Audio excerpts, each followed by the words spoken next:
So, look, equity markets have been pretty sanguine despite all the reasons for concern at the moment. What is the bond market telling us about what's going on right now?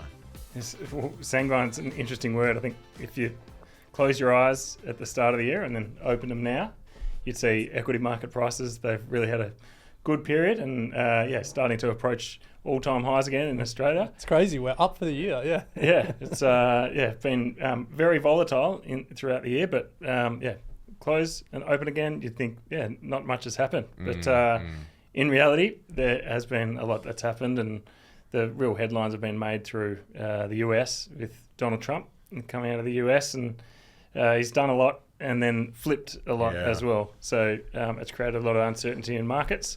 Just by way of example, you've got, middle of January, was sworn in, came and said, oh, look, we're going to chuck in 25% tariffs on Mexico and Canada. And then, just a week and a half later, he comes out and he says, 30-day pause on Canada and Mexico tariffs. And then, go through end of the month, you've got him back on again. You've got him coming out, whacking tariffs on China.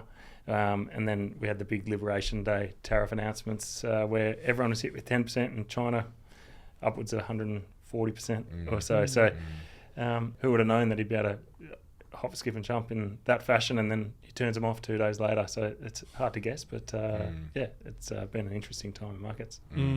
And so, as Bryce said, the equity markets, you close your eyes, you open them again, things are all right. What's the bond market telling us? Yeah, the bond market, it has been seeing a bit of volatility as well. When you're looking at the pricing for interest rate cuts coming through, they've bobbed around a bit as well. The bond market's really grappling with whether inflation is going to be persistent or whether growth is going to fall off as a result of some of these tariff announcements and slow down in economic growth. You're seeing in credit where above the risk-free yields, you demand a bit more compensation for risk. So credit investors have seen a pretty strong period of spread compression, so that the compensation of investment demand has come off. But in more recent times, just with this uncertainty, people are demanding a bit more compensation for risk because they're not exactly sure of the path for economic growth.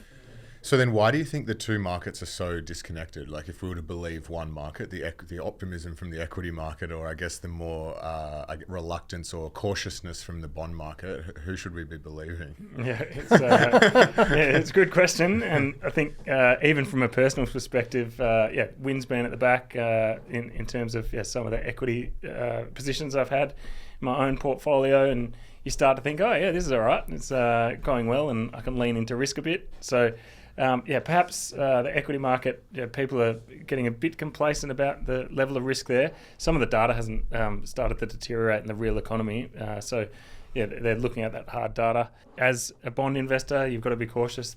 The key is to defend when times get stressful. You've got to have that defensive position in your portfolio. So I'd probably say, the uncertainty warrants caution. It's a good time to think about whether you need to add a bit more defense in your portfolios. So we should believe the bond guys. It seems like the classic situation where the equity investors are eternal optimists and the bond investors are eternal pessimists. But, maybe not. Pessimists might be too strong, but certainly are asking for more compensation for risk at the moment. Within the bond market itself, though, like within the different subsectors of the market, are you seeing any disconnect or any, different views expressed in some of the prices you're seeing? Yeah, well, after the Liberation Day announcements in the US, there was a bit of market volatility enter. And you'd seen in credit in particular, you'd seen prices move upward and spreads come down. So people were really leaning into risk. Then in that period of volatility, you saw a bit more of a disconnect between market pricing and those high yield sectors in the market. Liquidity dried up a bit, and the high yield spreads or the compensation people expect, they shot up, so the prices went down. And then you saw in the defensive sectors, even government bond lands, semi-government, they performed really well.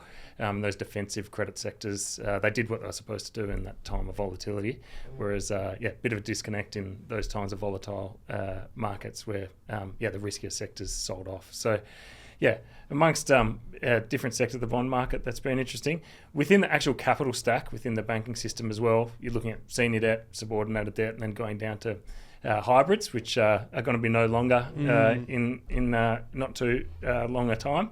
But you're seeing relativities between those change quite quickly, and you're probably seeing hybrids pretty expensive, just based on the investor base is dominated by retail in Australia. And they've really lent into that sector without probably understanding the embedded risk within that part of the capital structure.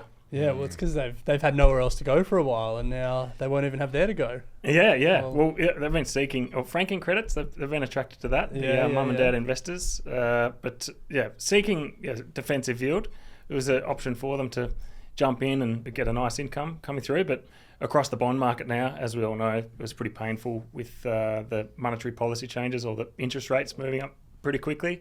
Now, bond yields across the board are much more attractive, and you can get the defence in your portfolio and get a really nice level of income come through.